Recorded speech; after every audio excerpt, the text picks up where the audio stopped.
Julie Szego. Julie, you were one of the names on that list. How do you feel about that? How do you feel about being doxxed? Look, yes, my name was on the list, Rita, and my God, I never thought that I'd have to be speaking about lists of Jews being drawn up and released in Australia in 2024. Yes, I was a member of the group, not a particularly active member of the group, and might I say I'm not speaking on their behalf here now.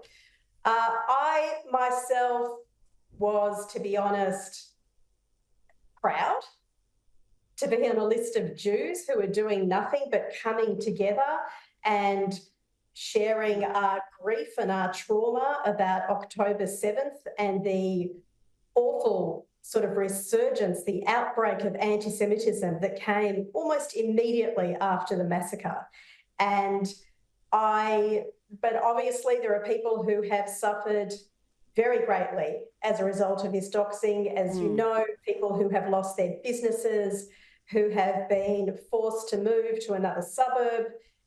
I personally feel proud, and I'll never kind of disavow the fact that I'm a proud Jew and I'm a proud Zionist. I believe in the right of Israel to exist, and I believe in the right of the Australian Jewish community to push back against some of the abuse and that they have been experiencing, and to exercise their democratic right to advocate for their interests. Now, I'm not a Jew, but I am a Zionist, and that has become the most misunderstood word. It's become a dirty phrase almost. Do you think there's just mass ignorance about what Zionism is, that it just means that you believe in the right of Israel to exist and to defend itself? Because it's now thrown around like a slur. It is, and I think that you're right to some degree. There's ignorance about it. To be a Zionist, as I am too, is really just to, at its minimum, to believe in the right of the Jewish people to self-determination, the right of Israel to exist as a Jewish democratic state. But these days, really, if you just put the word Zionist there instead of Jew, you can say almost anything.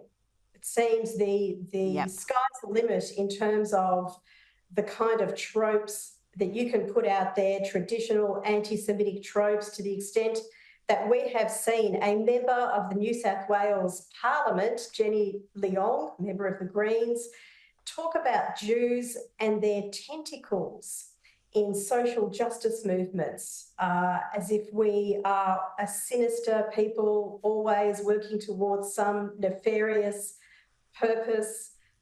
This is just anti-Semitism that, you know, I thought the world had left behind, certainly the Western world.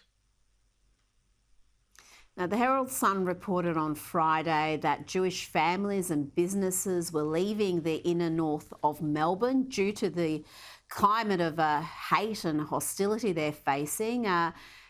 Many in that Jewish community, Julie, lean left themselves. Are they particularly shocked that people they considered to be allies turn out to hold such ugly views towards them? Absolutely. There's an incredible amount of shock and disbelief, hurt on this WhatsApp group. As you said, it's a group of creatives. I don't know why I'm on it. I'm not particularly creative, but creatives and academics. These are people who naturally, probably a lot of them lean left. They certainly have a range of views on the conflict and Israel's assault on Gaza.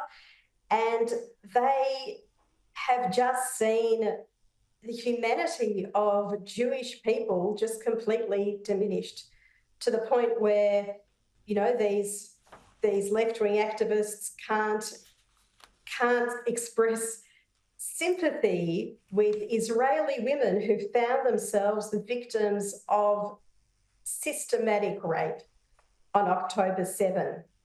They can't even bring themselves to accept that happened and to express the necessary condemnation. I mean, we're in a place now that just beggars belief.